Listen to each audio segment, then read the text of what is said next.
The anxiety, the depression, the addiction, the broken marriages. Unfortunately, that's the majority of people who live with ADHD. Alex Partridge, the founder of social media giant LADBible. Now he hosts the ADHD Chatter podcast. And he's just released his debut book called Now It All Makes Sense. I mean, anxiety has always been a major part of my life. My whole school experience was filled with anxiety. I had a 2-hour meeting with a psychologist and she said my ADHD was clear as hell. And I think she probably saw a very anxious man, a man who'd been told so much that he was different and had an intrinsic feeling of being broken because of that. Shall we do some quick fire questions? Have you or have you not written a book? What does it look like when your social battery just dies? Why did you want to do all this? I wish that I could go back and reassure young Alex that he's not broken and that everything's going to be okay. Of course, I can't do that. What I can do is make a platform, create as much noise about ADHD in the hope that a younger version of me does see that. Give me just a second while I explain these balls hurtling towards my face. Turning over a new leaf can be so difficult for us with ADHD. Trying to set New Year's resolutions can be overwhelming.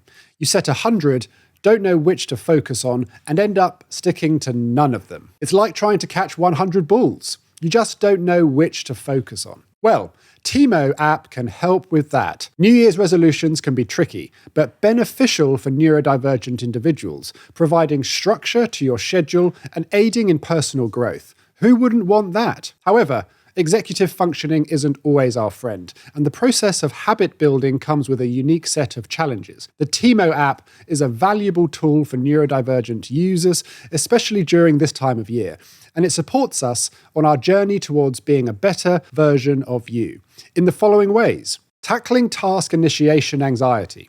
Tiimo's AI checklist breaks resolutions into small, actionable steps. For example, it can schedule actions like put on workout clothes, stretch for 5 minutes, or tell your dog he's a good boy, making tasks feel manageable. Emotional regulation. Setbacks can affect motivation. Tiimo's state of mind integration helps users reflect on their emotions over time, identify patterns, and make adjustments to align resolutions with their well-being. Time agnosia. If you're struggling to manage your time, then Tiimo's visual daily overview and focus timer make it easier to allocate time effectively, supporting consistency and punctuality in sticking to your resolutions. Lastly, Tiimo are turning over a new leaf of their own with their brand new feature that allows you to integrate with your Apple Health State of Mind feature. It allows users to track their mood alongside their planning and identify which tasks are draining their energy the most. For a discount, use code ADHD Chatter. The link will be in the bio. Now, while you're listening to the rest of the episode, I will be trying to clean up all of these balls without getting distracted. So enjoy and wish me luck. Wow. Alex Partridge, welcome. Hello, Timon. Maybe you'd like to introduce me just so that... Yeah, good idea. No, Timon Woodward is yourself, obviously. You're my producer on the... What was your ex-journalist, right? You are a journalist. I was a journalist for ABC News, based in New York for a long time. And you've been a part of the ADHD Chatter team for about a year? Almost exactly a year, I think, to the month. And we had the idea for you to interview me. An idea that you're now maybe regretting somewhat. Yeah, well, I genuinely do feel very nervous. Well, let's start as you usually start the episodes, which is revealing the item, which might actually ironically calm you down as well. That is a miniature of my dog. It's a teddy bear of my dog called Milo.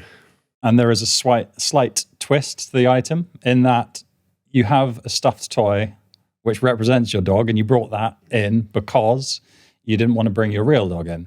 However, your real dog is in, Milo. Bubbles, come on. There he is. He's well behaved. Oh, there he is. Come on, jump. There we go. You sit there. I mean, it's kind of perfect, really, that you brought the real Milo in, because that shows, I mean, that wasn't planned. No, because my item is, I say it every episode, don't I? It's the washing machine, which is there. Mm-hmm. So we thought it'd be interesting to have a new item today for my episode. And I thought I'd bring the teddy bear, but then I thought I'd bring the real thing. But my partner said, don't bring the dog, the real dog, to the studio with you because it'll be distracting and noisy. But yeah, I mean, I impulsively brought him with me, and here he is. Here he is, and he'll probably act as a calming presence while we go through some seriously deep questions. Yeah, so I bet let's get started. So this is because I hear you say this every week, so I can't wait to say it. Feels very strange. When was your first memory of being different, Alex? So I've said it before. My earliest memory of feeling different, it was a kid in the playground when I was 6 years old saying that you could be one of the cool kids, Alex, if you weren't so weird. I have said that before, but I think there's one before that came to mind. It was the year before when I was about 5. I remember it was at school, and it was in the summer, and all of the dirt, the mud was very dry because it was in the summer, and all of the children were digging holes in the mud. Because it was so dry, they were struggling to dig holes. And my parents were having some work done on the house at the time. And I remember I went into problem-solving mode and found these screws that the builders were using on my parents' house, this pack of screws, and I brought it into school to sort of act as a tool to help with the digging in the dry mud. And it was a success. It made it much easier to dig. But of course, one of the children cut themselves with this screw, and I got called into a meeting with one of the teachers, and remember the teacher having a go at me for saying how stupid I was for bringing such sharp, dangerous things into school. And I can look back now and see that was true, but at the time, I remember feeling the injustice and internalized sadness, the misrepresentation of what I meant by those screws, which was to solve a problem, enable everyone to have a better time, compared to what I was being represented as, which was this sort of irresponsible kid. And I remember just going off into a corner after the meeting with the teacher and just feeling this internalized sadness at the sort of being represented in a way that wasn't what I had intended for that situation to play out as. That's interesting, because I hear you talk a lot about the sort of inner justice system that people with ADHD have. So I guess from an early age 5, that really kicked in. You didn't know what it was at that time. But so that manifested itself in what, like silent sort of anger, sadness? Yeah, both, really. I remember going into the corner of this area of the playground. I remember this so vividly. And I would have been about 5 at the time. And just sat in this corner on my own, and internalized rage is how I would describe that, sort of mixed with sadness. And it was that, I don't know, I remember I didn't really understand it at the time, but it was this, I had been just made to feel like I was an irresponsible, naughty boy. But my intentions with those screws was to solve a problem and to be helpful and to give something to my classmates. But the contradiction and the juxtaposition between what my intentions were compared to what I was being painted as by this teacher, that gap filled me with that internalized rage and sadness. Did you have a chance to explain yourself to the teacher? Yeah, they knew what my intended purpose was. I said, I was just trying to make everyone's life a bit easier by, everyone likes digging. The problem is the mud is too dry. This is a tool. And, I remember just being shouted at. I think the word stupid was used. I mean, someone did cut themselves, and I remember the blood. So I can look back now and see the rationale behind being corrected in that way, because, it was dangerous bringing sharp tools into an early years playground. But it was just that contrast between my intention compared to how I was portrayed. Slightly off script question, which we can cut out. But now knowing what you know about ADHD and looking back at that 5-year-old who now has ADHD yourself, how do you think a teacher should speak to someone like that? I was made to feel that I was stupid and that what I did was bad behavior and I should feel ashamed for my actions.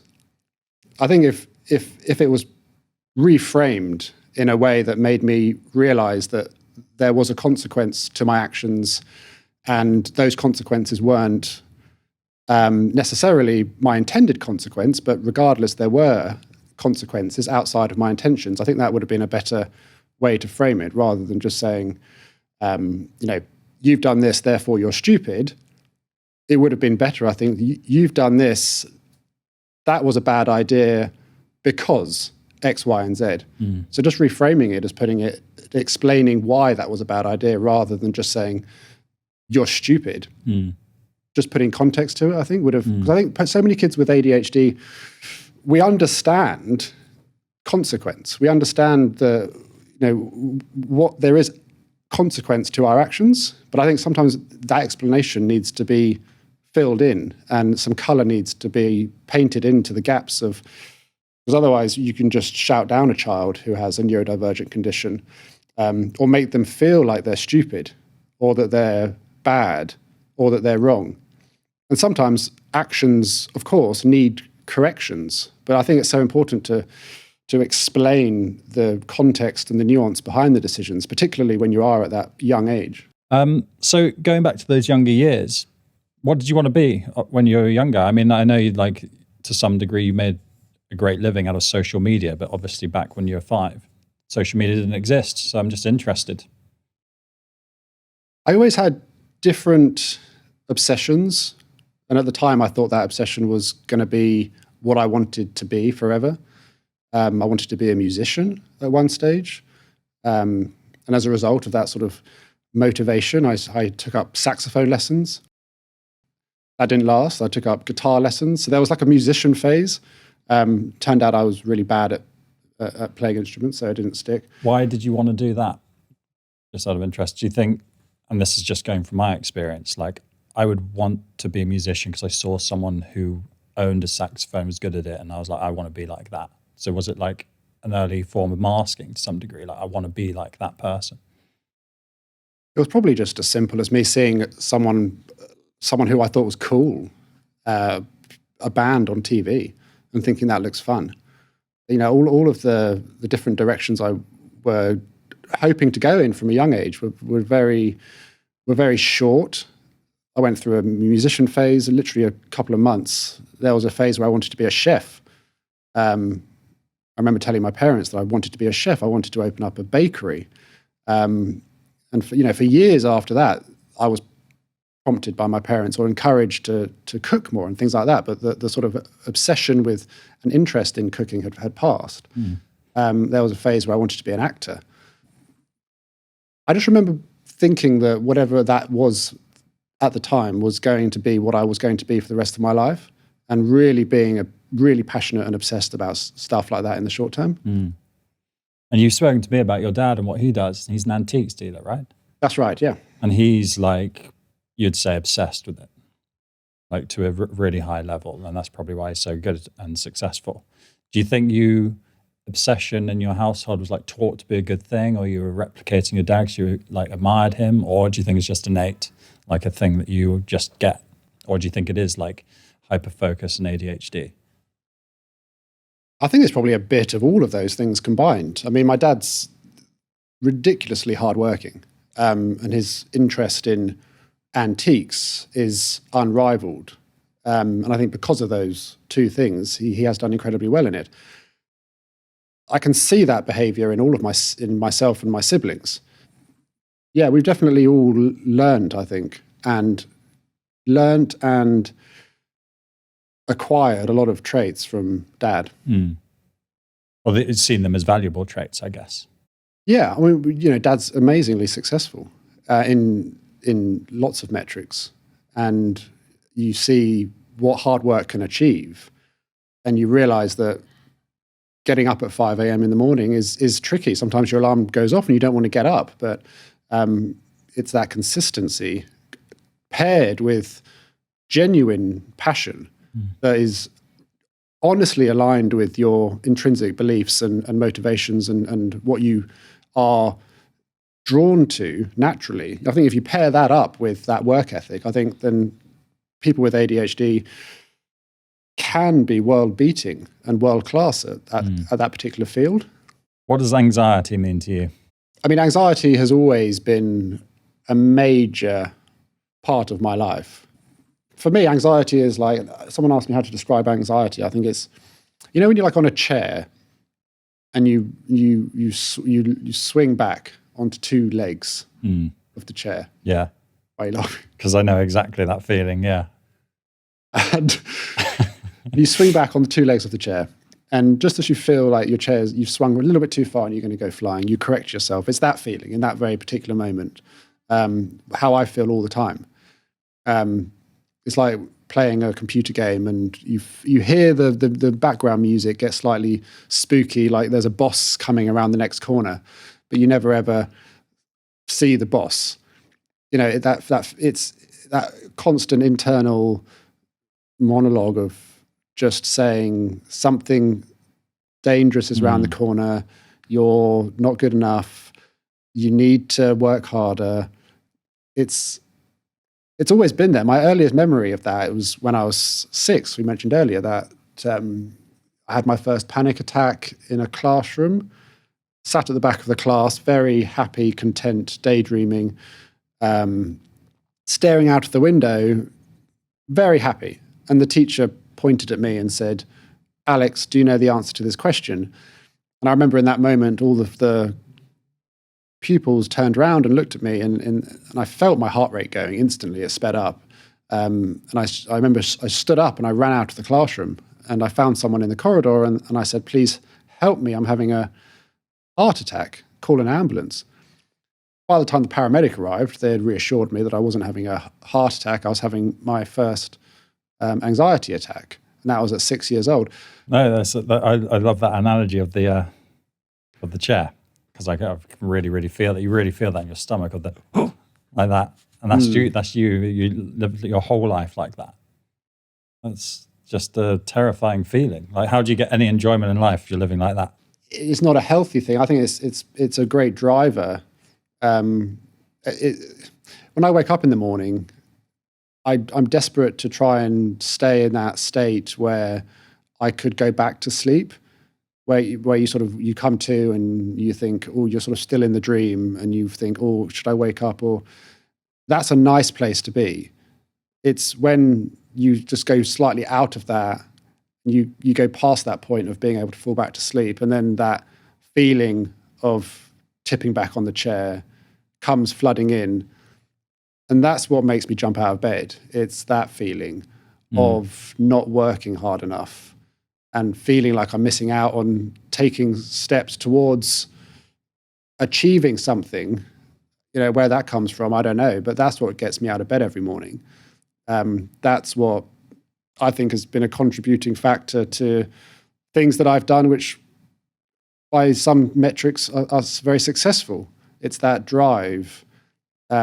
You know, I don't really know if I'm driven by motivation or if I'm just pulled by this anxiety that renders me unable to relax and to switch off and to not work towards whatever it is I'm working towards at that particular point.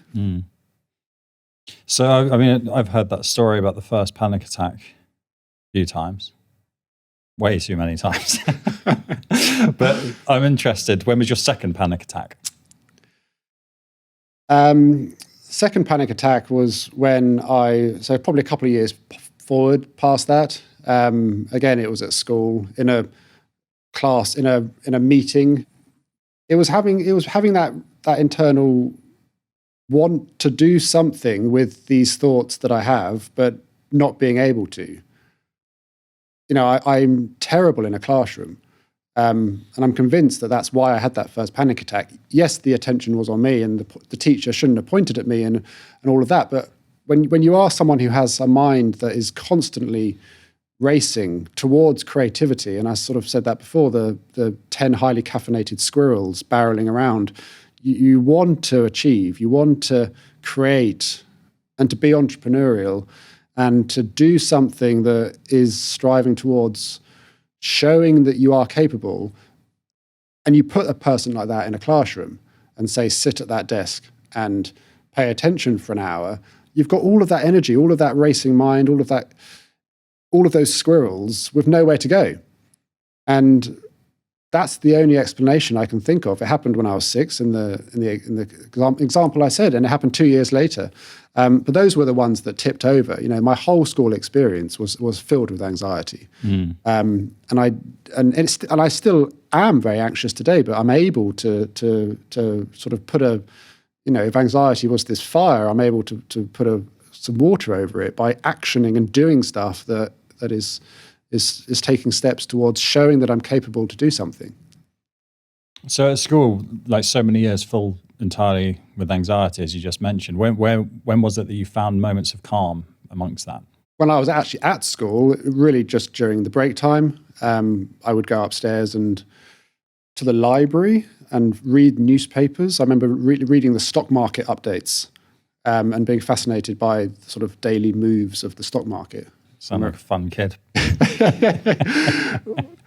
Yeah. No, it was definitely not.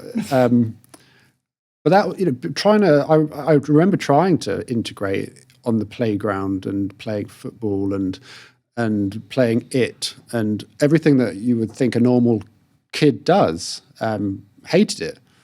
Absolutely hated it. That was where I found comfort, is by disappearing. I would go into school first thing in the morning, and my first thing I would go to the library and find a book or find a newspaper. Didn't always read it, just kind of needed something. I read the headline, whatever, but I kept myself to myself and went to the library. The thought of break time was quite terrifying, because I thought I would have to, encounter another pupil on the way to the library, things like that, which I found very scary.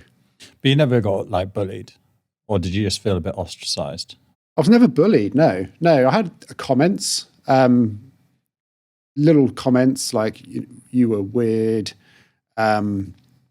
Like you said at the beginning, like you were weird, which means that you're still hanging out with these people. That's nice. Even as adults, they're like, yeah, you were weird. Yeah, that's nice. No, never really bullied. There's not really a bullying story there. But some people might say that as bullying, though. Like some people would come away from that experience saying they did get bullied, being called weird and stuff. The comments such as "you are weird," they came when I had to be around people, like occasionally in the classroom, or when we were leaving the classroom and in the corridor going on my way to the library. For sure. Then there were negative comments there, but I always just ran away from it. I never allowed myself to be in a playground long enough to be the victim of bullying. But the comments of "you're weird," I think they, compound over time to create a feeling of starting to believe them in a way. But my natural response was to just escape and to run away to the library. I mean, so I guess the next question was, you kind of just answered it, but you being called weird, did you feel weird initially? Or was it something that sort of like, because you heard it so often, over time you believed it even though you didn't feel it? Did you feel different? Yeah, intrinsically, definitely, because I was the only kid that would go to the library first thing in the morning. I was the only kid that would go to the library religiously every break time and not integrate with the others. I remember looking out the window of the library and seeing everyone playing in the sun with a smile on their face, and me just thinking, I'm here reading the stock market. But, so I knew that I was unusual, but I wasn't unhappy. So theoretical question, again, not on the cards, but imagine being a kid who has ADHD at school, they're being called weird, and they don't have a safe space to go to. What do you think that would do? How do you think you would have handled that if you went home and and the parents were calling you weird as well? There's just nowhere. No, I mean, I laugh, but I guess it's a very real thing. Yeah, I mean, the sad reality is that is the case most of the time. Particularly when you have a child that is going to school, they're getting this messaging that reinforces that internal narrative that they're broken. Their classmates are telling them. They're not getting any reassurance or validation from the teachers, because a lot of the time the teachers just don't have the awareness to recognize that child has a neurodivergent condition. And then they go home and, again, for the similar reasons, they're getting that message reinforced again. That's the sad, tragic reality of so many people that I speak to. And what's the cost? What's the outcome of that situation? You're just going to compound the comorbidities that come with an ADHD adult, of the anxiety, the depression, the not knowing who you really are, the isolation, the lack of connection, the addiction, all of the issues that come with having ADHD. If you experience a childhood where you're experiencing discrimination, negativity at home and in the classroom, then that's a really bad situation. Yeah, I guess it's like gaslighting, isn't it, in a way? That someone, if you keep hearing something enough, you start to believe it. Yeah, it's fascinating. Thanks very much for sharing that. So I've been working on an analogy. You know how much I like my analogies. I'm going to come up with new ones. A bit like you in the stock market at age 5. Yeah. Which is a bit weird.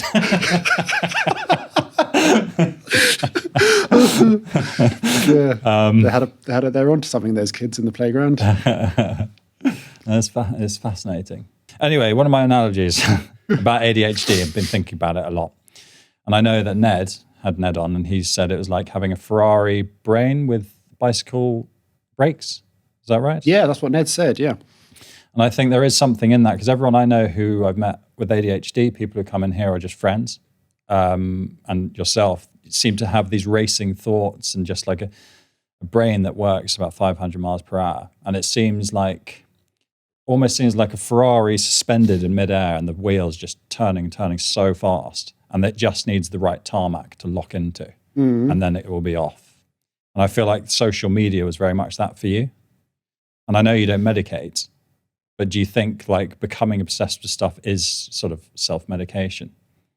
The Ned Hallowell quote is brilliant, and I think it's a great analogy for the ADHD brain and the speed at how it can operate. I think the best bit of ADHD management advice I think that I've learned is that sticking with that analogy, the tarmac, it has to be the right tarmac for it to stick to. Otherwise, it's just the wheels are gonna spin, and you might action something, but you're just going to run out of energy and you're going to quit.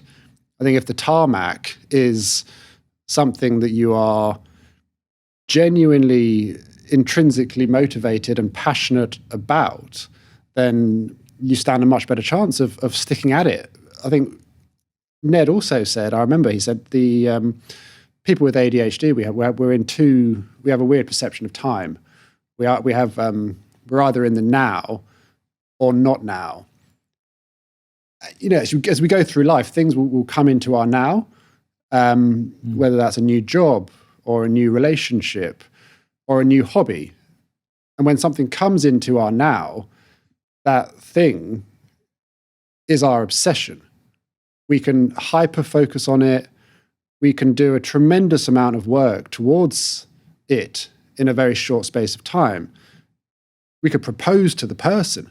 If it's a new relationship, we can think this new hobby is our new purpose in life. But if that thing is not aligned with your true intrinsic purposes and motivations, when you drift off into another now and that thing gets left behind, you'll quit, you'll abandon it. So I think the biggest bit of ADHD advice is that working on your self-awareness and working on the muscle that really stays aware of what you are intrinsically motivated and passionate about is so key. So when something does come into your now, you can then decide and sort of cross-check it against what your true motivations and passions are. I think for me, that was, unintentionally the case with social media. And likewise now with the podcast, I've stuck at those. Whereas there's many things that have come into my now I've been very excited about, but I've abandoned because they aren't attached to my now through these sort of sticky strings of self-awareness. Yeah, which I guess that loops back to what you said previously of if you don't have a supportive family or you don't have a supportive teachers or friendship group, and if everyone's saying you're weird, you're different, and you don't, because of that, you are sort of taken out of who you really are. And therefore don't know what you really gets you going, and therefore can't put those wheels to the right tarmac to some degree. Yeah, you have to really build that arsenal of self-awareness. And that looks different to everyone. For me, it's a case of really reflecting on a time period as often as I can, whether that's daily or weekly or monthly. And at the end of the day, really just sit down and think. And you have to be honest with yourself at this stage. You genuinely have to be honest with this at this stage. Otherwise, there's no point doing this exercise. What happened today that made me sad? What happened today that made me happy? What happened today that I found challenging? What happened today that I found easy?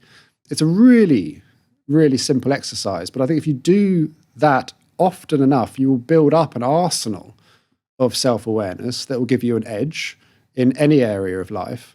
But so important for the ADHD person, it will enable you to be aware of what your true intrinsic motivations and passions are. So when something does come into your now, a new relationship, a new person, a new business idea, a new hobby, you can quickly cross-check whether what that person entails matches with your intrinsic motivations and passions. Because without that knowledge, you'll say yes to everything. You'll say yes to that new hobby. You'll buy that domain. You'll propose to that person after 2 weeks of meeting them. And then you'll float off. You'll realize that that person or thing isn't aligned or connected with your true motivations and passions. And you'll quit. You'll leave them. You'll get bored. You'll abandon it. It'll be another domain in the graveyard of domains. That's the biggest ADHD advice I can say. Work on your self-awareness exercises. So when these things do come in your life, you can decide what's good for you, what's bad for you, and what is a good fit and what isn't. What deserves your attention, what has a decent chance of success. Because I think when an ADHD person finds something that A is challenging enough and B is aligned with their true intrinsic motivations and passions, they can become world-beating at it. So get to know yourself, physically write these things down to create those data points so you can really figure out the sort of the patterns that emerge. Do you find that in this day and age, though, I know some people with ADHD who just you would never see them looking out of a window or thinking because I'm not saying this is true of all people with ADHD at all, but I have friends who they are always occupied listening to podcasts, always on their phone, they need people around, that sort of type. Like that is probably not the best way to really get to know yourself. You really need some time with yourself to sort of understand it and to analyze. Is that kind of what you mean, what you're saying?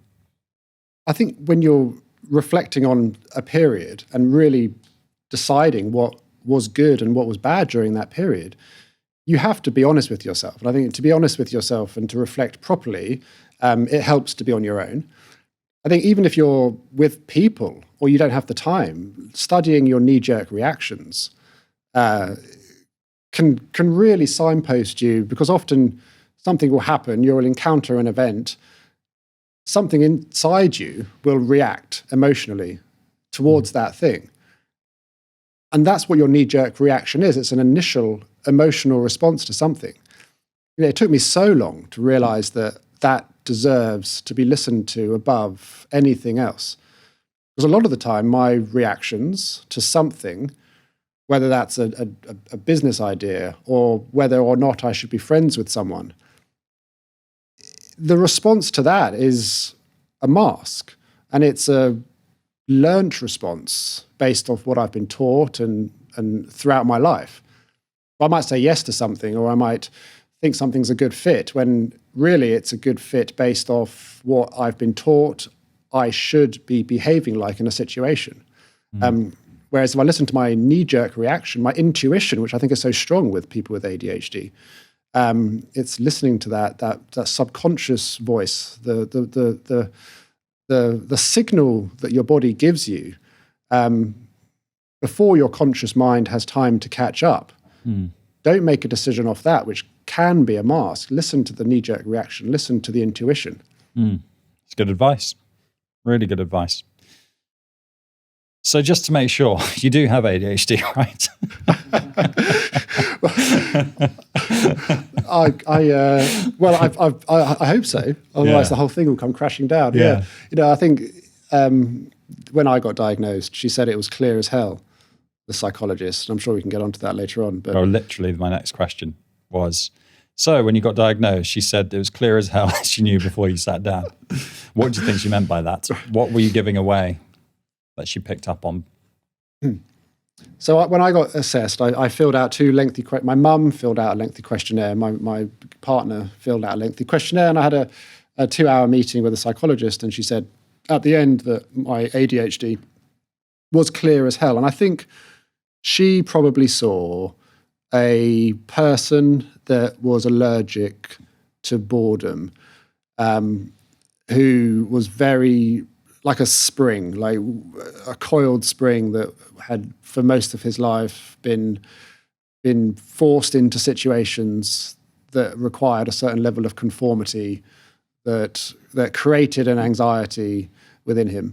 And during the rare moments that I was able to flourish and thrive and work in a way that enabled that spring to open, then that's when I was happiest. And that's when I was able to take steps forward towards achieving stuff that society would consider a success. I think that's what she saw. I think she saw a very anxious man, a man who had been told so much that he was different, and had an intrinsic feeling of being broken because of that, and was confused as to what is normal behavior and what is socially acceptable. Like, how can I be so happy and so productive and so successful in some areas in an environment that is so abnormal compared to what I've been taught normal is? So I think she probably saw a very confused man, a man who's allergic to boredom, a man who was very scared of entering into that sort of world of normal behavior, for probably fear of that internal monologue of being weird and broken and rejected being reinforced. Quickly backtracking, you mentioned that you were like sort of made to feel weird and different. Like, I know the first time is when someone said you could have been one of the popular kids if you weren't so weird. That one aside, not the first time or the second time, but is there a particular time that you were made to feel weird that you remember that sticks with you now? Like, that really made your RSD flare up, maybe in more recent days? Someone said something or did something where you were like, it's that one that sticks with you. Maybe not even the word weird was used, someone made you feel different. Yeah. I mean, it's you can replace the word weird with a million others and it has the same effect. Awkward is a word that I have been called many, many times. A particular occasion, I just went out for a birthday dinner, and this was semi-recently, and it got up later on in the night, and someone just turned to me and said, "Why are you so awkward?" And it's the same thing. And I am awkward. I definitely am awkward if I were to compare myself to how I think people should behave at a dinner table. Literally, social battery ran out, whatever you want to call it, went very quiet, internalized, almost non-verbal towards the end of the night, and very aware of that. desperate to go, but you can get trapped at a dinner table sometimes. And I remember one of the people I didn't know very well, not as well as the others, at the end said, "Why are you so awkward?" And that was only a couple of years ago, and I remember that triggered something inside me that almost made me, want to burst into tears, because again, it was that validation of that internal monologue that something inside me knows that I'm weird. You think it's worse when you're older because you think that you've learnt to mask better. So by this point, you think you can get away with being awkward. And so her pointing it out is basically being like, I'm not masking right, I'm not getting away with it as I thought I would. Yes, it's not, I can't even mask well. You think you have this like internal belief that I'm 36 now, I can mask really well. This is something I'm good at. And then someone makes a comment like that and it's like they've seen right through it. So it's another thing that you're not good at and you're broken for it. Yeah, it's not very. Yeah. It's got to be one of the biggest ADHD slams, isn't it? You can't even mask well. Jesus Christ. Explain the emotions that came with being officially diagnosed. How did you feel? Yeah, I mean, when the psychologist said your ADHD is clear as hell, there wasn't like a jaw drop moment where it was a moment of shock. I kind of knew. I'd already internalized the fact that I had ADHD before she said it, so it wasn't a moment in that exact moment. It was the weeks and months that followed, really. And still now, a year and a half later, that you look back through the lens of ADHD and you sort of analyze past behaviors and reactions, and really just wishing that I was probably kinder to myself a lot. There was a lot of loneliness and feeling like there was something wrong with me in my really early years. And I'm, just sitting in my bedroom at home, really, after school sometimes, and reflecting on the day and thinking, why am I not able to integrate and be normal and play in the playground? And in moments during those times, getting very down and sort of self-loathing and not liking myself and wishing that I could go back, really, and sort of tell that person that there is an explanation for this behavior, really. Yeah. I mean, again, going back to the school years, when other kids playing in the playground, what was it that you were seeing them do that you wish you could have participated in, or was it the feeling of not being invited to parties, like birthday parties and those sorts of things, or what did you feel that you're missing out on, or maybe you didn't have those feelings, you just didn't like the fact that you were made to be different, made to feel different? I didn't mind the fact that I was made to feel different. It was the more I didn't mind not being invited to parties because I didn't really have an interest in going to them. It was the not being invited to parties and then it reinforcing that feeling of being different for me. I think feeling different, even if you're happy in that difference, is very hard, particularly when you're that young and you don't understand the nuances. You obviously don't know ADHD, you don't know any of the explanation. You just know that you're in a library on your own and everyone is playing outside in the sun. You're at home in your room, even though you are happy in creating something, you're not at the party. You're not at the sleepover. Having an awareness of being different, even if you're happy in that difference, I think, can create a feeling of unease and not sad, but confusion and just lack of identity and place in the world and not understanding why. I think it's that lack of understanding and just being aware of the difference, I think, can be quite damaging. Why did you want to do all this? What was it about speaking about all these experiences that you wanted? What was the best case scenario with regards to the amount of people that you could reach or wanted to reach? Well, I hope to reach younger versions of myself. I think as I said, I wish that I could go back and reassure young Alex that he's not broken, he's just different, and that everything's going to be okay. Of course, I can't do that. What I can do is make a platform, create as much noise about ADHD in the hope that a younger version of me does see that. I got really disheartened when I Googled what is ADHD after I started the podcast, because it said that it's a neurodevelopmental disorder characterized by traits of impulsivity, forgetfulness, and disorganization, all of these negative words. And of course, those are there. I'm not discounting those, but I think it's so much more than that. I think ADHD is a lifetime of being told that you're too much, you're too sensitive, you're not enough, not understanding why you have to change your entire personality to be more liked for whoever you're with at any given time. It's not understanding why you're so sensitive to rejection.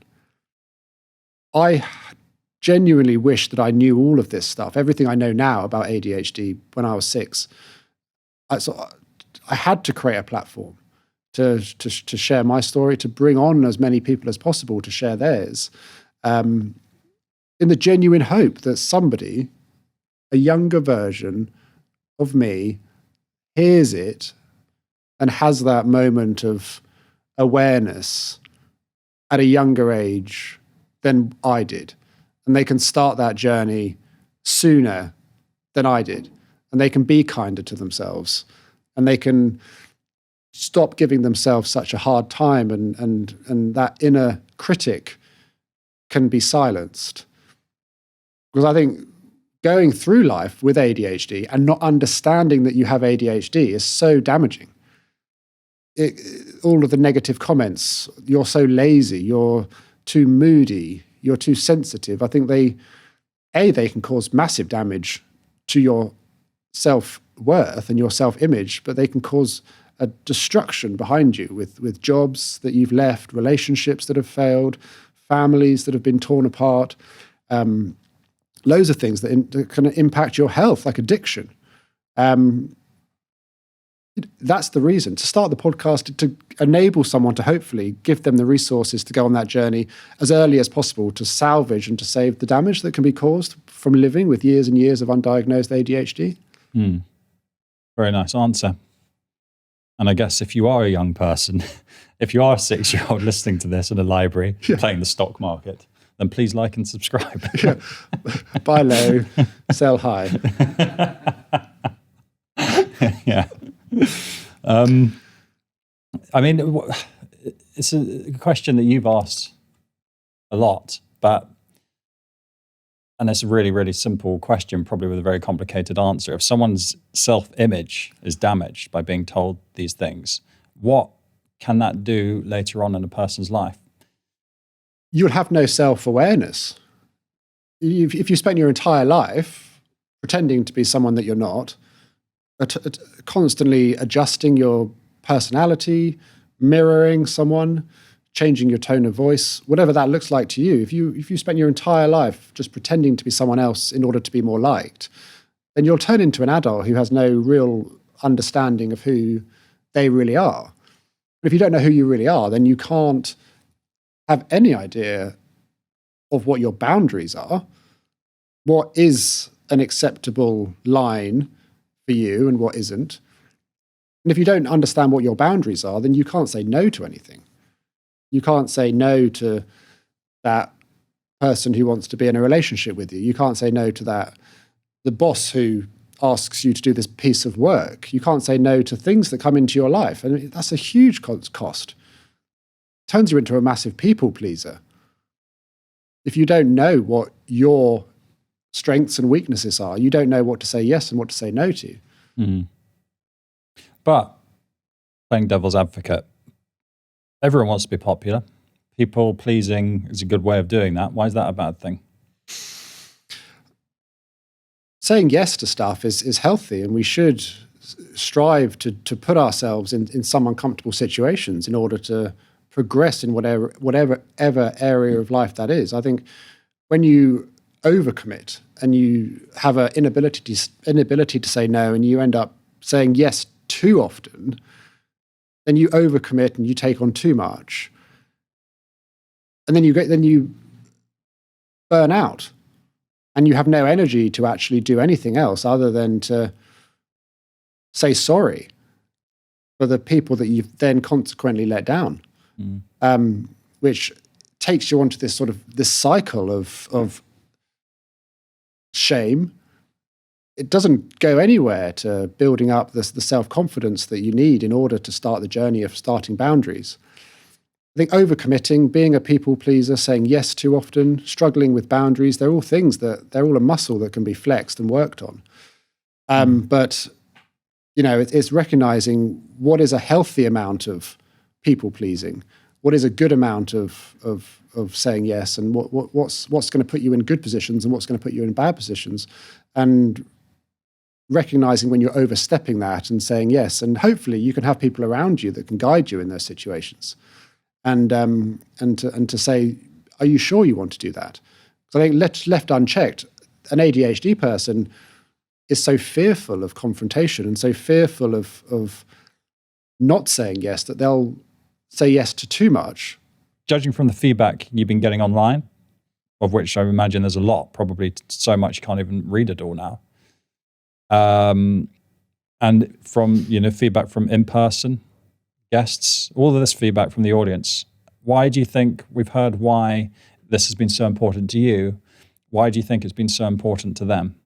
I think so many people with ADHD, whether they've known they've had ADHD all their life or they've just realized that they're living with it after a late diagnosis, I think it can be very lonely. It can be very isolating. It's quite easy, I think, to think that you're the only person going through all of this stuff. I think going back to what Ned Hallowell said is that, one of the number one key points of ADHD management is don't worry alone. Don't battle these things on your own. And the number one thing I hear is you've made me feel seen. Your podcast has made me feel seen. It's made me feel less alone. And I think people really appreciate hearing somebody on this podcast, whether it's the full interview or they see a little clip on social media, just for a moment, share something that is a snippet that could be taken from their life. And I think in that moment, they get reminded that they're not the only person who's living with this thing called ADHD. And I think that actually, in that moment, can really take the pressure off. It can really turn that valve of anxiety, depression, loneliness, isolation. I think it's very soothing to hear someone who's telling your story. And you can do it in a very quiet way. You can listen to it when you're walking the dog. You can listen to it when you're falling asleep, when you're driving, when you're exercising, whatever it is. You can have that in your ear. Someone telling your story, someone telling a very similar story to you. And I think that's what I hear, and I think that's amazing. It's that very minimal effort, just listening to something, a similar story. But the consequence is an instant release of the pressure, an instant release of that doing it alone and thinking you're the only person going through this. You're not. There's millions of people who are realizing that they're late diagnosed ADHD and they're unraveling a lifetime of confusion and misunderstanding. It's giving people that resource to have that moment of realization that they're not alone. Yeah, loneliness is a big one, isn't it? A lot of people say that they feel the loneliest when they're actually in a crowded room or something like that. Why do you think that might be? That you feel alone when you're around people, just not the right people? If you're with the wrong people, then you're not really being yourself. You're the real you, the real inner child that's so desperate for connection is not being exposed, is not being allowed to come to the surface. The persona is interacting with people, shaking people's hands, having a sip of Prosecco as you make small talk. That isn't doing anything to the inner child who's desperate for that connection. And loneliness is a deep feeling, I think. It comes from that inner child. It doesn't come from the persona that's putting its best foot forward in that social situation. So if you're not with people that's enabling a version of that inner child to come to the surface, then you're not medicating that loneliness whatsoever. You're just, if anything, reinforcing it. You're reinforcing that inner child's monologue that it's not good enough. And it needs to put a version forward of itself that isn't true to who it really is. Really good answer. So, yeah, we're going to talk about your court case, if that's all right. Yeah, it's a... Not yet. Going to do the ADHD item now.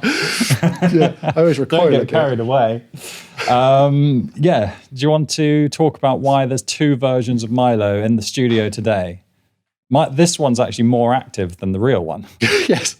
Yeah, Milo is he's a French bulldog. He's a very big French bulldog. He's very lazy, perfect. I mean, I love him so much. He's my ADHD item because, firstly, he was bought 5.5 years ago, so before any ADHD awareness, but he was very much a purchase off the back of a hyper-focus. My sister said to me, Alex, you should get a dog. And within like 24 hours, I had researched breeders, locations, all of the health, updates of this particular breed, and I had him about a week later. So he was bought off the back of a hyperfocus. I can now look back and see that. And just generally, I think dogs in general are brilliant tools for ADHD management. He gets me out every morning, gets me walking, which is great for the ADHD mind. That's when my best thoughts are coming. I have most of my ideas for this podcast when I'm walking Milo. And he's the best medication for overwhelm and anxiety. When he's just sat on the sofa, snoring and farting, I genuinely just cuddle up to him. And he doesn't probably appreciate how much he does for me. Do you think Milo's got ADHD? Do you think that's why he's such a good sort of medication? Because you see a bit like how the podcast is for other people. Yeah. That you see a lot of yourself in Milo. Well, I do. When I say squirrel, he gets very wide-eyed, and he does like going on walks. But apart from that, he is very, very quiet. He hasn't got a problem sleeping. To be fair, neither do I. So that's not a be-all and end-all of ADHD diagnosis. But I do wonder what goes through his mind sometimes. I mean, you've seen he hasn't moved an inch this entire thing. No, he hasn't. He's been great. But he can be very fast when I'm out walking him. But yeah, but really, it's. I just think dogs in general, or animals, cats, I'm sure will have the same effect. I think it's just a very, very soothing for the anxiety, the overwhelm that can come sometimes with having that mind, that Ferrari brain. When there's moments where it's not being able to thrive and channeled in a way that can create some of the greatness that can come with having an ADHD mind. I think during those moments, I think a dog is brilliant. And yeah, Milo's been a big asset and a big calming force for me. Yeah, you're quite impulsive, aren't you? And I remember when Tanya came in the other day, and she was talking about your sister, who's even more impulsive. And she said when the two of them are together, it's an absolute nightmare. Yeah. And this is why. Yeah. But I mean, best thing ever, right? Milo, it's a lifesaver. Yeah, gets you out of bed. How did you train him to do that? Yeah, he's stronger than he looks. yeah. I'm like, he pushes this button with his paw, and my whole bed reclines up. Tanya doesn't like it. No, yeah, you can imagine. And the washing machine of woes. This is your other item. Let's see how. Yes. I can't remember how you take it out. Yeah, so weird. Like this. Seeing someone else do the movement. The movement is almost iconic. Yeah, the awkward movement. Yeah, there's that word again. Oh, right. So, Washing Machine of Woes, sponsored by Tiimo app. Very good. On the top. What have we got from the community? I have so many ideas, and I just know one of them is a good one, but I can't seem to get up and execute any of them. What advice do you have for someone struggling to prioritize and just pull the trigger on one of those ideas? So I guess sort of a question about being an entrepreneur, and everyone sort of has these perfect ideas and they're too afraid to make mistakes. What would you suggest to someone who wants to actually action one of them? Yeah, and it's a really good question. I think, firstly, I totally appreciate how easy it is to have 10 ideas at the same time and be totally overwhelmed that you just can't decide which one to start. And you end up taking no action. You end up just getting this kind of paralysis of inability to move sometimes. I appreciate how bad it can get. I think really trying to zoom out in the moment and going forward in time, like trying to think a month, 2 months ahead on the idea, or if you've got multiple ideas, trying to do it individually and saying, okay, in 2 months' time, what am I going to have to do for that idea that is going to be a necessity for it to be sustained? Because an early stage of an idea, for example, buying the domain, designing the logo, these are all very fun things to do. But after you're over that honeymoon period and you're into the next phase where things are getting a little bit more challenging, you might have to start thinking of hiring an accountant, or really fast forward and trying to really imagine the tricky bits, because every idea is going to get tricky. Every idea is going to have a honeymoon period and then a tricky part. And when you get to the tricky part, that is 100% where you're going to quit and abandon the idea and it comes back to what I was saying earlier, if that idea isn't aligned with your intrinsic motivations and passions. And that goes back to reinforcing how important it is to do the self-awareness exercises. What's vital here is to recognize that you don't always have enough time to know if an idea is aligned with your intrinsic motivations and passions, because when you're in that early phase, say you've literally just thought of a new business idea now, and no matter what anyone tells you, Alex, calm down, this is an ADHD moment, don't buy the domain, wait. Very tricky to ignore those and just action it. But what I would say is in those moments, try and put that idea on, I like to call it this metaphorical ideas shelf.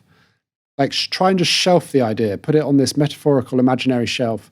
And if it is still pulling on your interest strings 2 weeks later, then that's a sign that that idea might be closer to your intrinsic motivations and passions than you think, and maybe then buy the domain.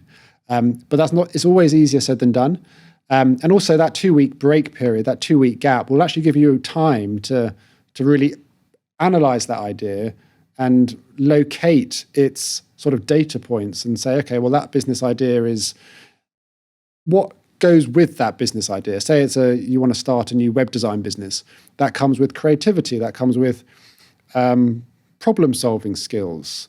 That comes with giving something back to the community. So there's 3 points there. And when you have a database of your intrinsic motivations and values as well, you can pair them up and see if it's a good fit. So that 2 week period also gives you time to break apart the idea and see if it's a match with your intrinsic motivations and values. Great advice. So yes, going back to the court case, something that you don't speak about in this podcast that much, but a huge part of your life. There was sort of quite a highly publicized court case that you were the center of for someone who has described themselves as maybe a bit sort of awkward or nervous. I mean, having a court case of that magnitude must have really tested you. And this was pre-diagnosis, is that right? This was definitely pre-diagnosis, yeah. Yeah, it's funny you say that. I'm so conscious. I sort of judge my anxiety by how fast my fingers move now. You said the word court case. So if I hear Milo screeching, then we'll take a break. Yeah, so that was. I mean, it was a 5-year legal battle, which, I don't want to throw around the phrase PTSD, but when you said it, my mind snapped back to that time. So it started off, I went to university in 2008. In my second year of university, I just discovered social media, fell in love with social media, realized it did something to my brain that ignited this obsession. And off the back of that, I started a brand, two, one called Unilad and one called LADBible. And that was it. The brakes were off in terms of nothing was going to hold me back from growing these two brands. Really quickly, when you say, we'll get straight back to it because it's a fascinating story. When you say you've discovered social media, what was that discovery? That was Facebook, presumably. Or was that something earlier? Facebook was my first kind of inroad to. So yeah, that was the.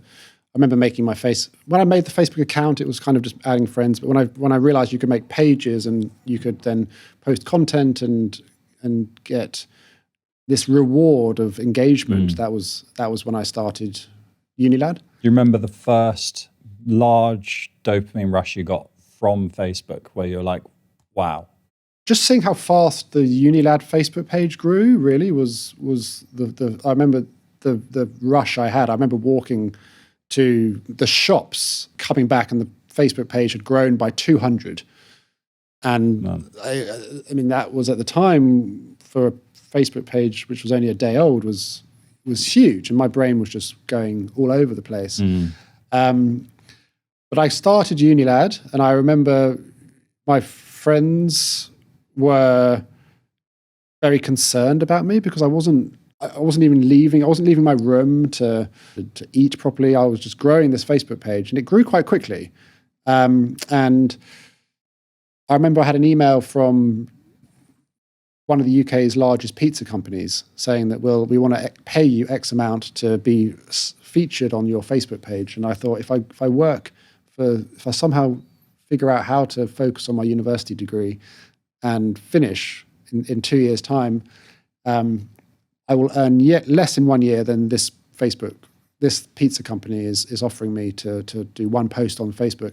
And I remember I impulsively just left university and went back to my parents' house. Really, it was what happened next. I had Unilad on one screen, LADBible on another screen. They were both growing quite quickly. I had this idea to create this campaign to sort of speed up growth, and it was called the free condom campaign. This was probably, in answer to your question, the moment where it went from like a couple of 300 likes to thousands.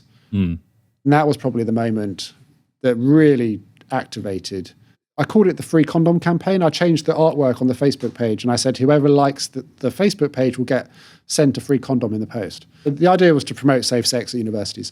And you would get sent a free condom through the post if you liked the Unilad Facebook page. And I remember going down to my local sexual health clinic because I needed condoms, obviously. And I told them about it. They loved the idea. And they gave me these two massive industrial-sized boxes of condoms. And I think anyone who saw me walking home that day with these two big boxes, one under each arm, I don't know what they would have thought, but I think it was. I remember all those kids that called you weird would be like, "Oh, fucking hell, he's getting laid." I need to do what he's doing. Yeah. Sorry, go on. 2 boxes of condoms. Yes, yeah, so I posted it out as if I promoted the campaign. It went super viral. About 50, 60,000 people joined the Facebook page. Way more contraception that I had. So lots of people who I promised a free condom didn't get one. Unfortunately, but the effect had happened. It had grown the Facebook page from about 10,000 to near 100,000 in a really short space of time. And that was the sort of and then lots of brands started recognizing and they wanted to be sponsored on the Facebook page.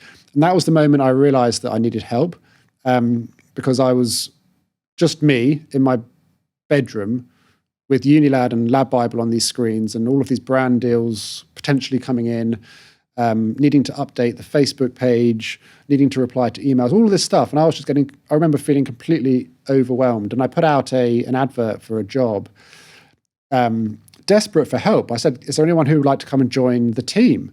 And I met these two people in Brighton. I remember they came down on the train and they presented this partnership agreement. And I remember that day so well. We went to Brighton Pier, and my intuition that day was screaming at me, telling me, these two people are not on your side. These two people do not have your best interests at heart. I remember I had that feeling in my gut, and I remember it like it was yesterday. Like it was screaming at me, saying, don't trust these two. Mm-hmm. But I can only put it down to fear of confrontation and, again, not knowing how to say no, being a massive people pleaser. I signed the bit of paper. I remember signing it. Went home. About a week later, I logged on and I had been removed from the Facebook page, kicked out of the entire business, removed from everything. And I didn't know how to handle the situation whatsoever. Buried my head in the sand for about 2 months. Eventually, I went for a lunch with a friend who had some legal advice, and I showed him the bit of paper I signed, and he was like, they cannot do what they have done. That's not lawful. They can't just remove you from the business. I went to a solicitor, and the solicitor looked at everything, and he agreed. He said they're not allowed to have done what they've just done. But if you want to fight this, it will probably take 2 to 3 years, and it will probably end up in trial. And I remember when he said that it will end up in trial, my mind in that moment, like he was explaining it to me. He said, you're going to have to be on the witness box in court, in front of the judge, your legal team, their legal team, your family, probably. And my mind just flashed back, obviously, to the 6-year-old kid in the classroom with all of that attention on him. And I remember just running out of my solicitor's office and going to buy a bottle of vodka. And I don't remember the night. I can tell you what the nurse told me when I woke up in hospital the following morning. She told me that 2 members of the public had found me in an alleyway clutching this bottle of vodka. They tried to help me. I tried to stagger away. I tripped, hit my head on the wall, and they called an ambulance. And I remember the nurse telling me this and just feeling this huge amount of shame and anxiety. And at that moment, when the nurse was telling me this and I had this overwhelming feeling of anxiety come back, I thought, I need more alcohol. That's the thing that's going to cure this feeling. I remember standing up from the hospital bed and trying to run out of the ward. And I remember the nurse going, Alex, where are you going? Ignored her, completely ignored her, carried on running, found my way to the hospital entrance, and security had been called. It's all a bit of a blur. The police were there. I got rugby tackled to the floor, and the police, next thing I knew, the police were putting me into the back of a police car. I desperately wanted to get to that petrol station on the other side of the road to get more alcohol. And I was now in the back of a police car. And I remember at some point, my parents had been called, and my mum and dad were looking at me through the window of the police car. And they just had this look of fear and desperation in their eyes. they didn't know how to help me. They didn't know how to help me. Mm. Yeah, I remember you telling me that story, and it's it's a very impactful image of your parents and what you must think now when you remember, because that's an image you wouldn't get out of your mind, presumably. And what did their expression say to you exactly? Like when you were looking back at them, I guess maybe you weren't in the right mind to digest it at the time, but now when you think back, what does that do to you when you think of that image? I remember it so well. I can only imagine seeing your child in that state. Of course, on the surface, it's your child's potentially being arrested and the visuals that go with that, but they knew what was going on underneath. They knew that me being in the back of a police car was a symptom, a consequence of the desperate attempt to escape anxiety. It wasn't because I was a troublemaker or a criminal or someone who was not a law-abiding citizen. It's because I was desperately trying to escape the anxiety. And in this instance, my attempt to do that was unlawful. I was too drunk to function that day, and it was a bit of a blur. I remember the look on their face. They didn't know how to help me. They didn't know what was wrong with me. They didn't. It's just desperate. You see your child in that position, and I think you'd do anything in that situation to offer help in some way. So rewinding ever so slightly, you say, and we won't mention their names, but there was that moment when you went back and you've already made reference to a sort of compulsion to check these pages to see how I can imagine it, because I think we all do it now, really. Just updating, seeing, looking at my pen, sort of updating and sort of obsessively refreshing. And I can imagine that's probably what it was like when you're watching these Facebook pages growing and growing and growing. So when you've been doing that for however many weeks or months with uni lads and seeing those numbers creep up, and then one day you go home and you try to get on to that page which you created and you can't. So what was that like? And what was that feeling? And to add on to that, what do you think that dug up in you from the rejection you had as a child from social groups? Like when I was checking the stock market when I was younger, it was social media gave me that peace and that solace, and that it quietened my mind. It was my safe haven. It was my go-to for comfort. And to have that taken away from me by someone that I, A, didn't know very well, and B, I kind of considered to be one of the normal people. One of the I can imagine the two people that I went into this partnership with were the opposite of what I was like as a child. They would have been in the playground. They would have been playing in the sunshine. So to have my peace and solace that I had my new version of my library, which was now social media, taken away from me by two of the normal kids, again, it compounded that internalized sadness. Just felt completely out of control. It was like, how dare they come in and into my comfort zone that I thought I had ring fenced so well and take it from me. Of course, the chink in that fence was my inability to say no and to assert boundaries and say yes when I should have recognized and listened to my intuition. Mm-hmm.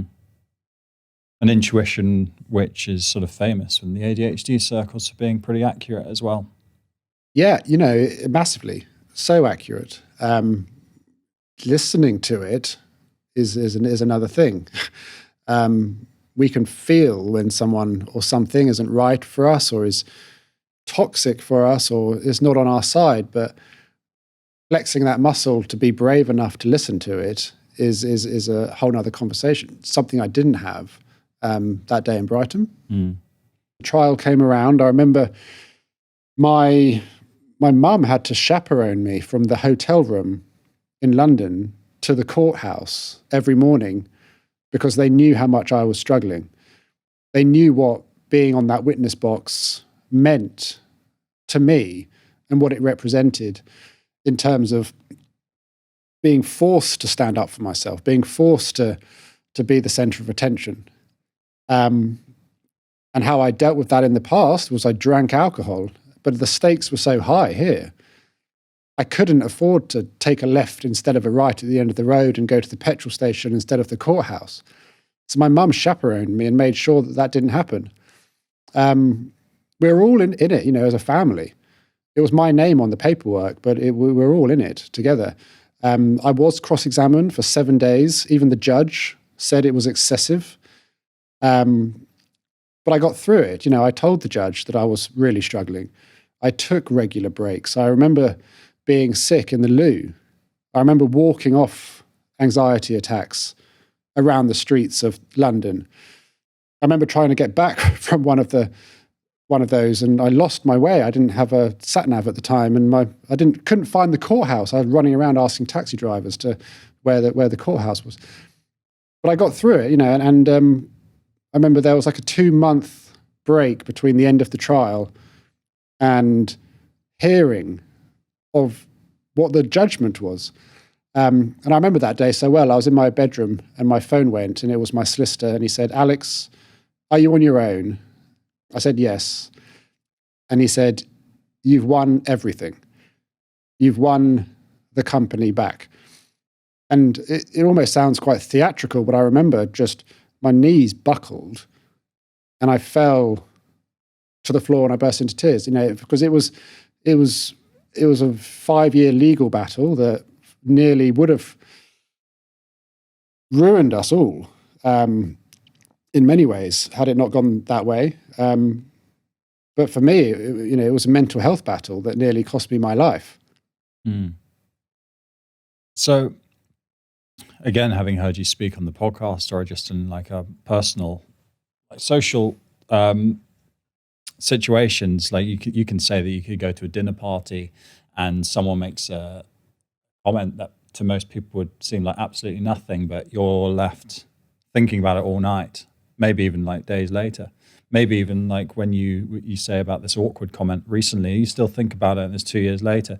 So do you think about this court case a lot and what it did to the people around you and the stress that it put people through? I mean, from an RSD, I'm not saying you should be thinking in that way, but does it still like imprint? Is it seared on your mind?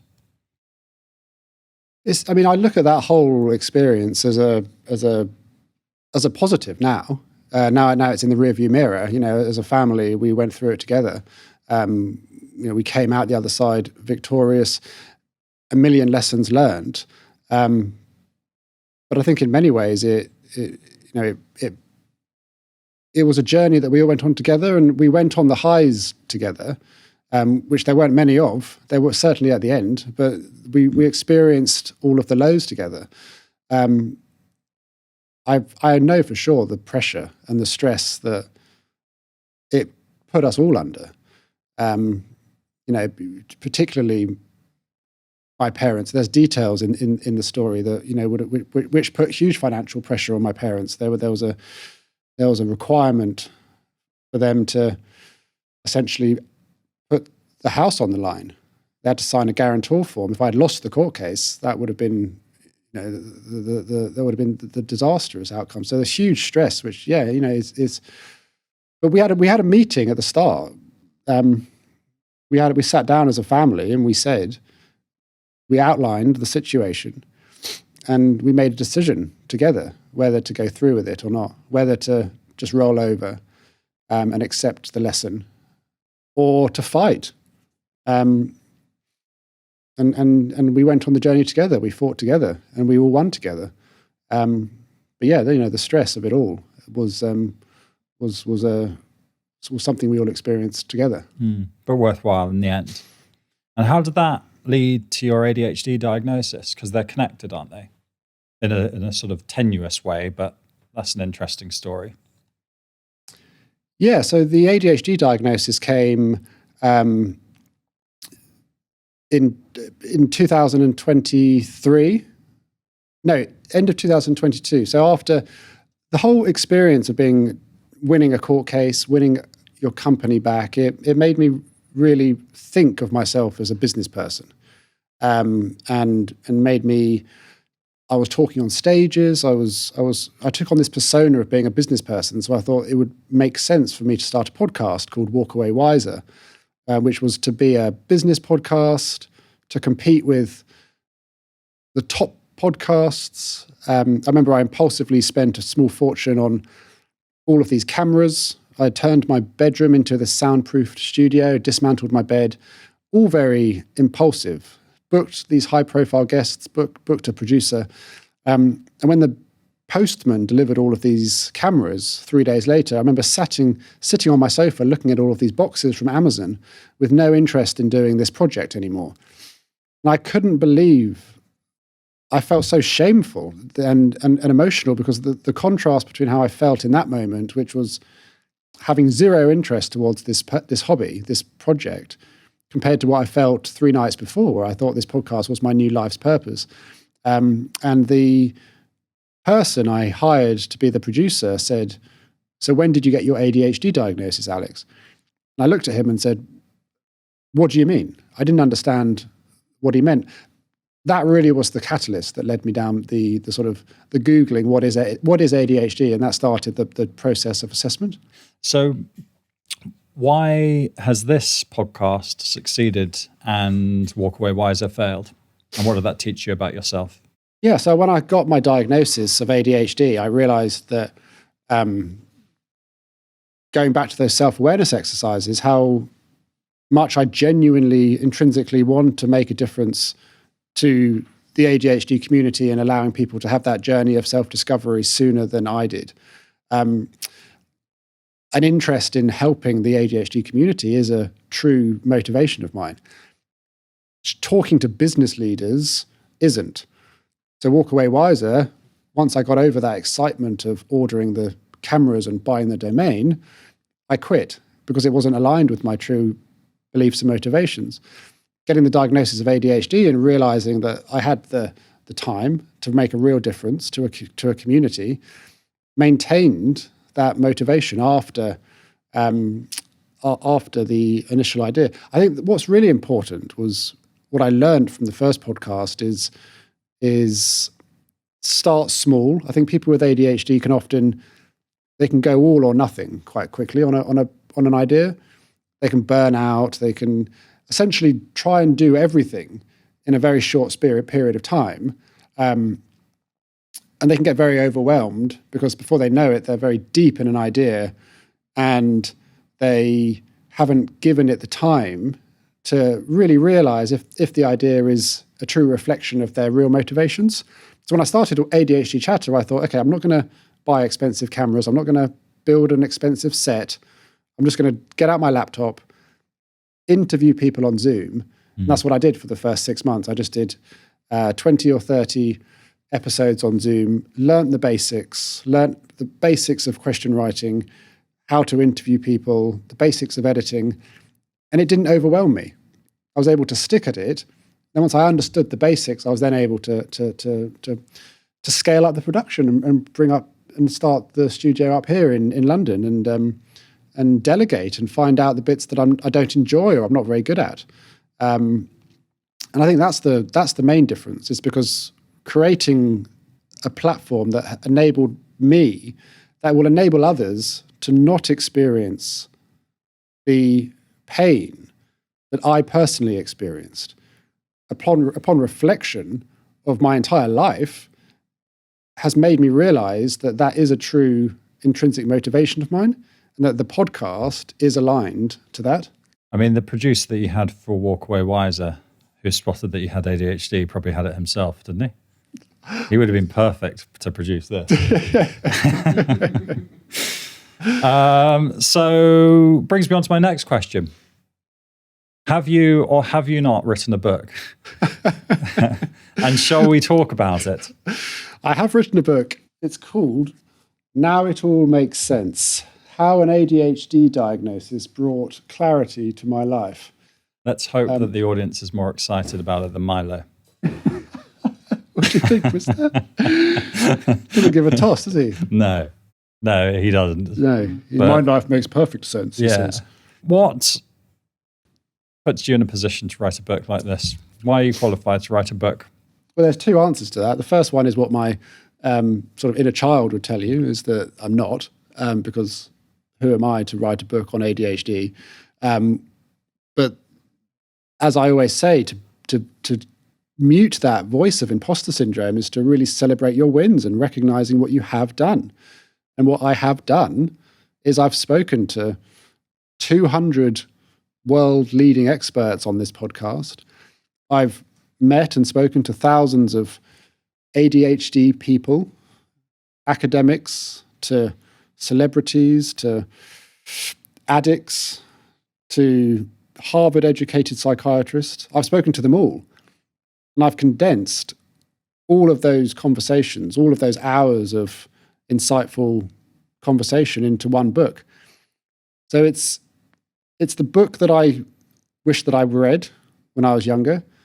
All of that wisdom and humor and insight and helpful tips and tricks and understanding of why you react certain ways in certain situations. You know, I wish I could go back and give the book to my younger self. I can't do that, but I've written it to be a resource for others to start their journey. Mm-hmm. So yeah, just like a bit more about the book. What would you hope that someone feels like after they've read this book? What does it provide someone with? I've always wanted to create a more balanced narrative around what it actually means to have ADHD. Again, like I said earlier, I Googled what is ADHD when I got my diagnosis, and it said struggle with impulse, struggle with forgetfulness, struggle with disorganization. It was all struggle, and more struggle. And again, without discounting those things, because they can be there, I genuinely believe that once understood and managed, ADHD can also be creativity and pattern recognition and being great in a crisis and being able to zoom out and see the big picture and spot things that other people miss, having great intuition, being calm in a crisis, being resilient and entrepreneurial. All of these things make someone a tremendous asset to society. I think it's you have to understand the struggles and how to manage the struggles that come with having an ADHD mind before you can access and harness all of the amazing positives that are hidden underneath. And the book will take people on that journey of pointing out and adding color to various behaviors that are attributed to the ADHD mind, and put tips and hacks and understanding of how to actually manage RSD and imposter syndrome and burnout and relationship issues and productivity hacks, all of the things that are fundamentally important as a foundation to build upon and to access the positives. It's sort of like full of aha moments, I guess, in terms of like it joins a lot of the dots, a bit like the podcast does. And people go, oh, that's why I do that. And it's a sense of, as you said about the podcast, people not feeling alone in their journey of self-discovery, which never ends. Do you have a favorite passage from the book, like one that you either enjoyed writing or reading, because you've done the audiobook version also available, that you enjoyed writing or reading that you would maybe want to read now? Yes, I do actually. That's convenient. I know.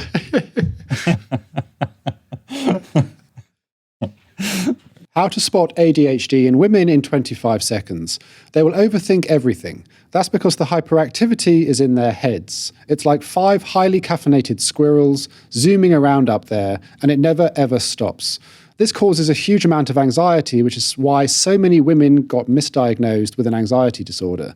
They'll be great in a crisis, but become overwhelmed at something small. They will overshare at social gatherings and then spend weeks thinking everyone thought they were too much and now hates them, even their best friends. Physical paralysis is common. It's not because they don't know what to do. It's because they have so much to do, and the idea of trying to prioritize the tasks into some kind of order creates an overwhelm that stops them from being able to take any action. Literally, when this happens, they can't move. They will have a messy room but know the exact location of everything. When someone tells them a story, they will reply with a similar story. They're not trying to make it all about them. That's their way of saying they understand. They will have low self-esteem, be people pleasers, and have a fear of saying no, which makes them vulnerable to abuse. They will be good at hiding their problems, so people will think they're happy. Maintaining friendships is hard because object permanence means they can forget people exist. They'll spend their entire life feeling like they are barely staying above water. They'll wish they could go back in time, put their arms around the younger version of themselves, and reassure them that they're not broken, just different, and that they have always been enough. Lovely. Absolutely beautiful, Alex. And if the whole book is like that, then you should charge 50 quid for it.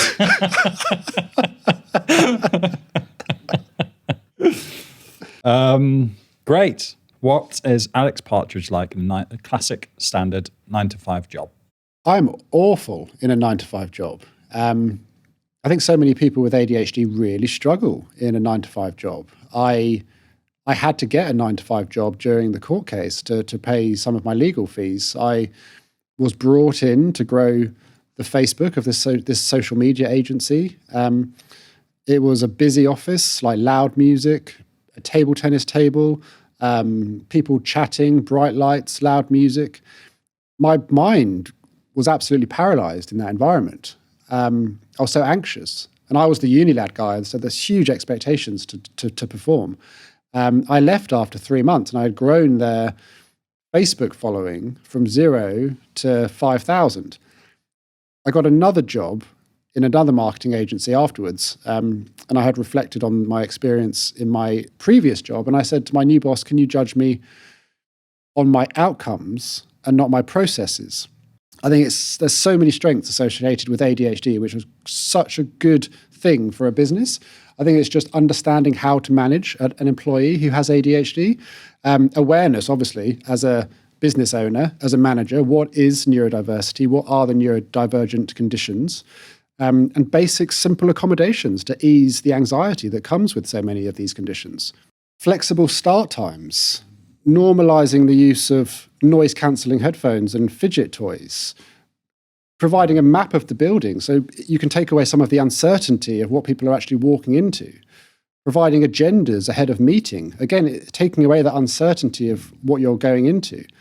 I'm allergic to verbal instructions, so if I'm in a meeting, providing minutes that's emailed around to all of the attendees as a reference so you don't feel so pressured to remember on the spot. I think not allowing the loudest, most confident, extroverted person in the meeting to dictate the solution is a great one. I think if you give a solution to the group, so many times companies will let the extrovert person, the loud person, shout out and dictate the answer when the anxious person is silent, tapping their foot, unable to contribute because they don't know how. After the meeting, if you can, allowing a grace period for the group to go away, an hour, 24 hours, give them time to go away, create space for them to find a comfortable situation where their mind can come alive, and then they can submit answers to their problem. From my experience, the best solutions are trapped inside anxious minds. I think walking, creating movement in offices and companies is a great thing to do. I mean, how many times have I had a good idea stuck behind a desk? 0. Compared to how many times I've had a good idea when I'm walking my dog or just walking to the toilet in an office. Normalize walking meetings. I think not asking people for a quick chat on a Monday morning without any context. Lots of little things that can alleviate that anxiety, which I think is the biggest manifestation of so many neurodivergent conditions. And to recognize that once you do that, then all of those positives of ADHD that I mentioned earlier can come through. Very general question. Standard dinner party. Standard dinner party, you've said yes. maybe accidentally on a night out, I know you don't drink anymore, but on a night out, someone's asked you for dinner, you're going, it's on the weekend. What does that look like for you before it, during it, and after it? Good question. I think it very much depends on who's going to be in attendance and where they sit in the neurodivergent, neurotypical camp. I think I don't need to know them first, but I can get a good gauge upon meeting people where they fall and how much I'm going to have to mask around them, and whether they are part of my tribe, whether I know them or not.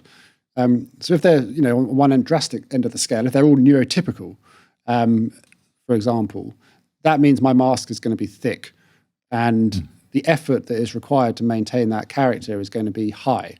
So I'll turn up, I'll be charismatic, likable, I think, high energy, but it will be a very quick burnout, and I'll either make a quick exit without saying goodbye and then feel anxious the next day, or I'll just go very quiet, and then those comments that I mentioned earlier about being awkward will probably come, and I'll leave and be anxious the next day as well.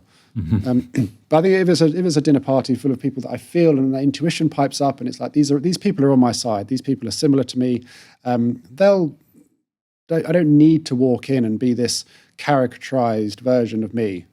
I don't need to walk in and be this theatrical version of what I think normal is. I can just walk in, be very neutral, be very quiet.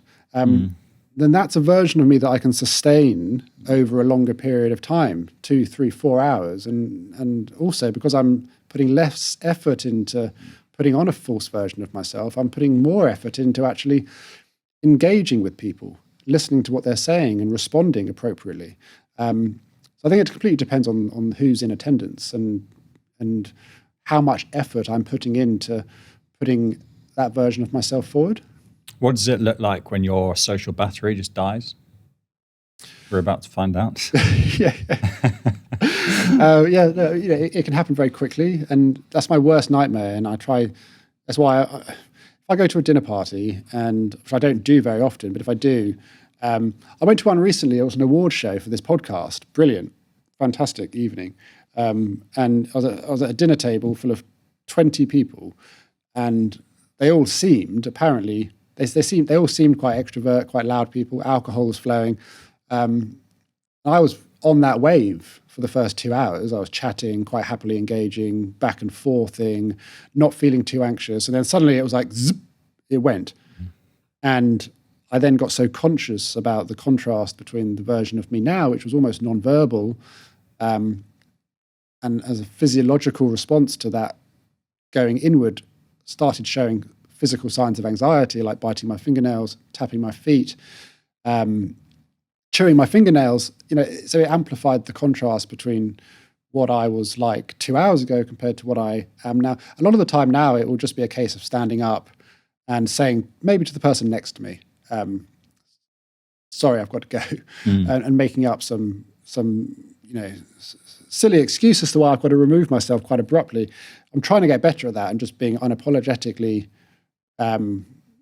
myself and just saying, I'm really sorry, I've got to go. But, the reality is that you have to be comfortable in the consequences of your actions. And if I just stand up and leave or say, sorry, guys, I'm going now, in my head, there's a degree of rudeness to that, which will come with anxiety the following day. I think it's good to find someone in the group that you feel comfortable with and to have a get-out word sort of pre-planned with them. So, Alex, do you suffer from imposter syndrome? Yes, but I also try and reframe it to a degree of it is a symptom of essentially expanding your skill set and putting yourself in a situation that is beyond what you think you're capable of doing, which I think is a good thing. I think it's definitely heightened, and the gap I think is wider within the ADHD community because of that intrinsic monologue that downplays your natural capabilities. I think what I've learned from doing the podcast, the biggest thing that I can do to try and mute and silence the effect of imposter syndrome, which can be really debilitating and stop you from genuinely believing that you're capable of doing something so you don't do it.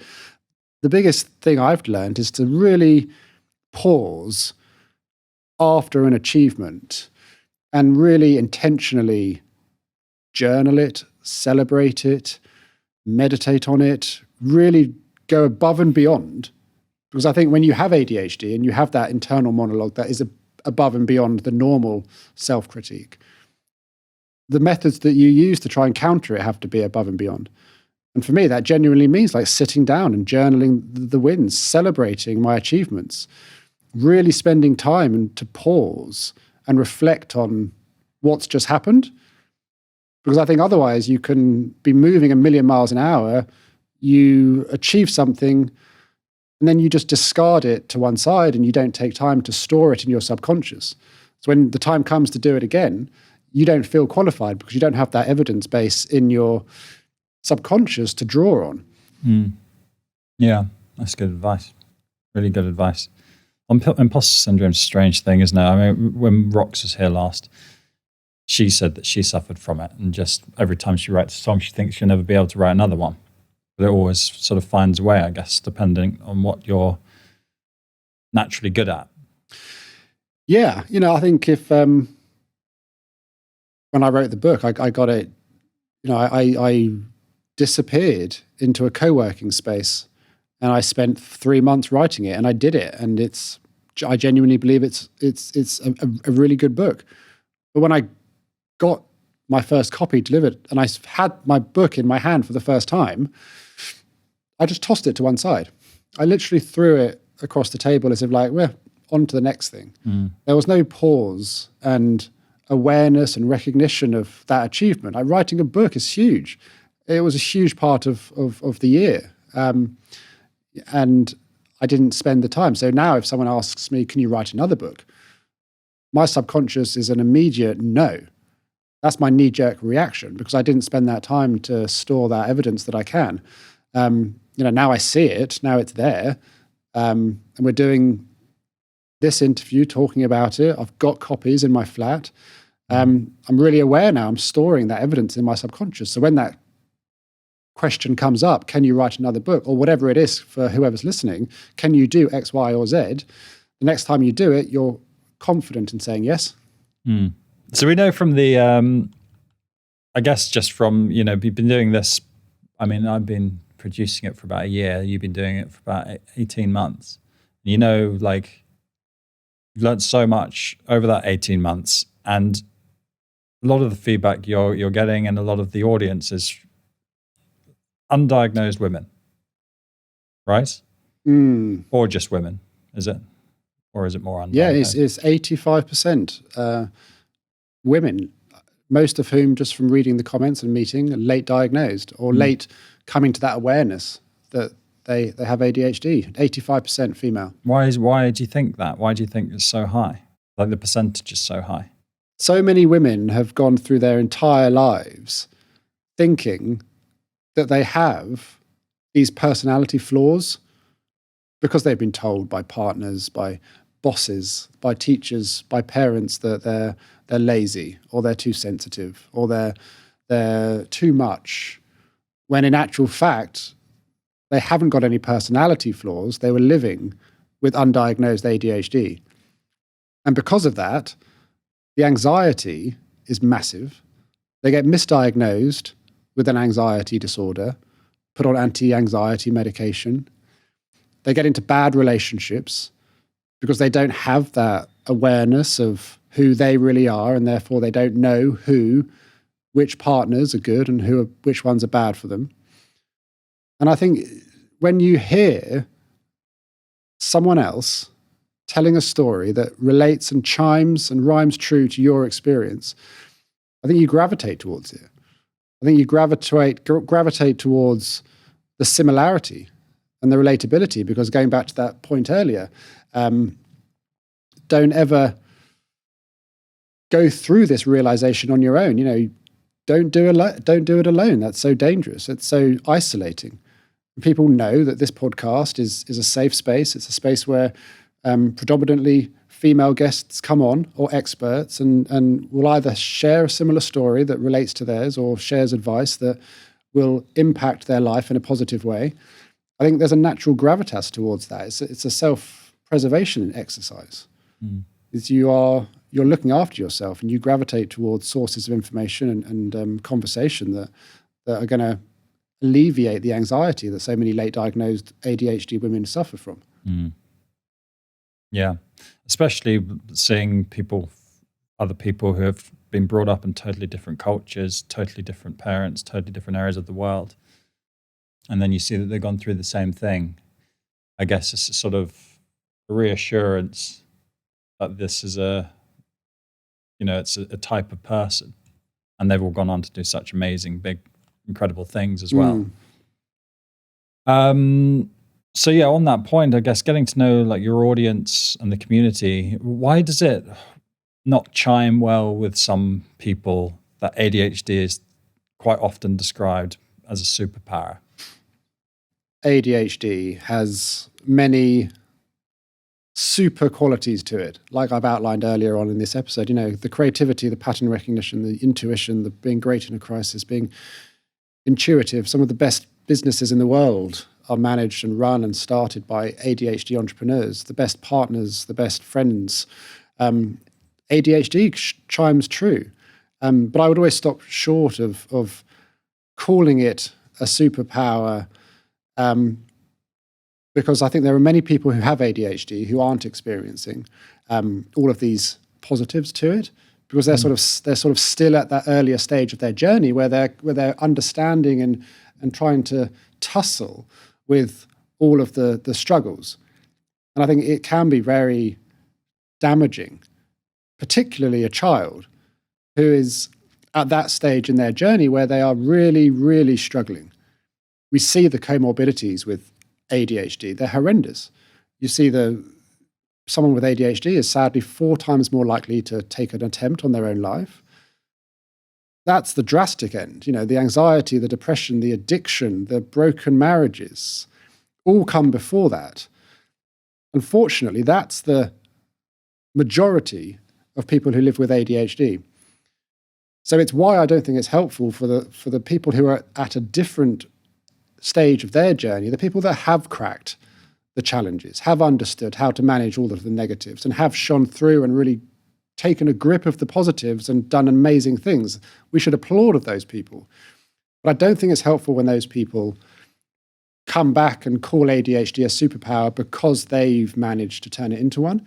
Because then I think you get the people who are struggling look at that and say, not only do I have ADHD, I must have the really shit version. And I think that compounds the situation that they're in. I think ADHD can be super, but I think you have to go through that journey, and that's unique and different to everyone, of recognizing what your struggles are and therefore what your unique ways to manage them are before you can even start your journey to turning it into and harnessing the many positives, because they are there in all of us. I think it was Ned, wasn't it, who said, if you wake up in the morning and you say, I can do it, and if you wake up in the morning and say, I can't do it, both of those things are right. Absolutely. So it's a bit like saying, if you wake up and you say, I've got the shit version, and you wake up, I say, I've got the great version, both those things are right, depending on what you choose to do that day. Yeah, and I think because of the intrinsic differences that so many in the community feel, like these are deep feelings. These are crystallized inside so many of us because of years and years of messaging and being told that we're different and we're told that we're broken. So many of us don't believe that we can do it because of that narrative that's been fed into us over years and years and years. Being able to break out of that, is a long process of finding the right partner, finding the right job, building that self-awareness, recognizing that you've been masking for so many years. We all have that ability to break out of that and to find the positives that come with ADHD. But I think calling ADHD a superpower, just as a blanket statement, can be quite damaging, because there are a lot of people that aren't in that phase of it being super. Yeah. Shall we do some quick fire questions, like really quick fire ones, but based from the phone? I mean, like really, like what is the shed of shame? So I have a shed in my back garden that over the 5 years that I've lived in my current flat has just accumulated objects and bits that, it's the equivalent of a graveyard of domains, but it's a graveyard of accessories and bits of new hobbies, all of the soundproofed foam that I soundproofed my bedroom with for walkaway. You can't open the door. You literally cannot open the door. If I open the door now, this just mountain of past obsessions would fall out of like a wave of shame. And I'm still trying to squeeze more in. Luckily, there's less of that now. But yeah, it's the shed of shame which I just haven't found the dopamine yet to tackle. And how many people have you spoken to on here now? On the podcast, probably 150. Is there any lesson that jumps out of you that's really, really sort of stuck with you from these guests?